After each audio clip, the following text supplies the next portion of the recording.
ডিম ভর্তা, শাক ভাজি, বেগুন ভর্তা, টমেটো ভর্তা, সিম ভর্তা, কচু শাক ভর্তা, বিলাতি ধনিয়া ভর্তা এবং মরিচ ভর্তা।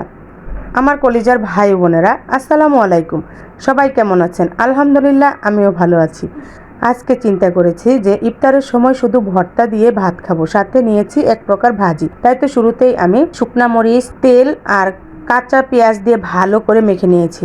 আর এই তো শুরুতেই আমি বেগুনগুলো এড়িয়ে দেখছিলাম। আর এই বেগুনগুলোকে আমরা জুনটি বেগুন বলি। বেগুনের ভিতর পোকা আছে কিনা তা দেখে তারপর সেই মিশ্রণটা দিয়ে ভালো করে মেখে নিচ্ছি। আর বেগুন ভর্তা যত মাখবো ততই বেশি মজা হবে। আর এখন নিয়ে নিয়েছি সিমগুলো আগে থেকেই ভালো করে সেদ্ধ করে পানি শুকিয়ে নিয়েছি। আর সেই যে সরিষার তেল, কাঁচা পেঁয়াজ আর শুকনা মরিচ একসাথে ভালো করে লবণ দিয়ে চটকে নিয়েছি। আর এইখান থেকে নিয়ে নিলাম সামান্য একটু মিশ্রণ। এই মিশ্রণ দিয়ে সিমটুকুর সাথে ভালো করে চটকে চটকে মেখে নেব।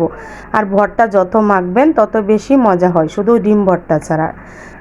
এই তো আমার সিম ভর্তা হয়ে গেছে। এখন আমি করব টমেটো ভর্তা। টমেটোগুলো আমি পুড়ে নিয়েছি, এগুলো আমি কিন্তু সেদ্ধ করিনি। পুরা টমেটোগুলো ভালো করে একটু তেল মেখে পুড়ে নেবেন, তাহলে এরকম সুন্দর হবে। উপরে খোসাগুলো ফেলে দিলাম, খোসা ফেলে এখন ভালো করে চটকে নেব।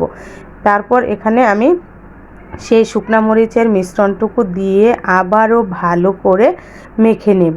মেখে নেওয়ার পর আমার ভর্তা রেডি হয়ে যাবে। আর এই টমেটো ভর্তাটা খেতে ভীষণ মজা লাগে, একবার খেয়ে দেখবেন। আর এই তো আমি এখানে কচু শাক ভর্তা করতেছিলাম। এগুলো আমি আগে থেকেই তেলের মধ্যে, আপনারা যেমন শাক ভাজিতে ফোড়ন দেন সেভাবে দিয়ে কচু শাকগুলো ভালো করে সেদ্ধ করে নিয়েছি, পানি ছাড়া।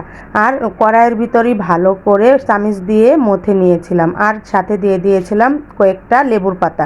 আপনারাও দিয়ে দেখবেন, লেবুর পাতা দিয়ে এভাবে কচু শাক ভর্তা করলে গলা চুলকায় না। আর শেষে আমি হাত দিয়ে ভালো করে চটকে নিয়ে এই তো রেডি করে নিলাম আমার কচু শাক ভর্তা। এখন আমি করব বিলাতি ধনিয়া পাতা ভর্তা।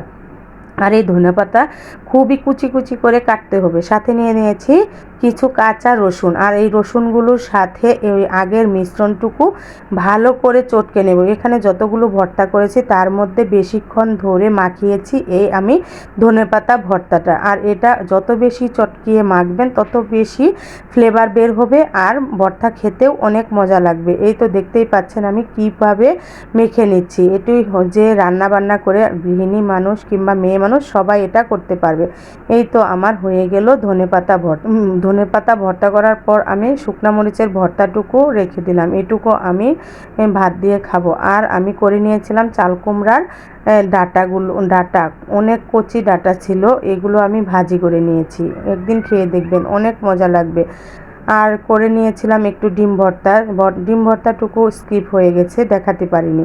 এই তো সিম ভর্তা, কচু শাক ভর্তা, ধনিয়া পাতা ভর্তা, ডিম ভর্তা, লাল মরিচ ভর্তা, এগুলো ভর্তা দিয়ে আজকে মন প্রাণ ভরে খেয়ে নেব। ধন্যবাদ। আজকের মতো এখানে বিদায় জানাচ্ছি। আল্লাহ হাফেজ।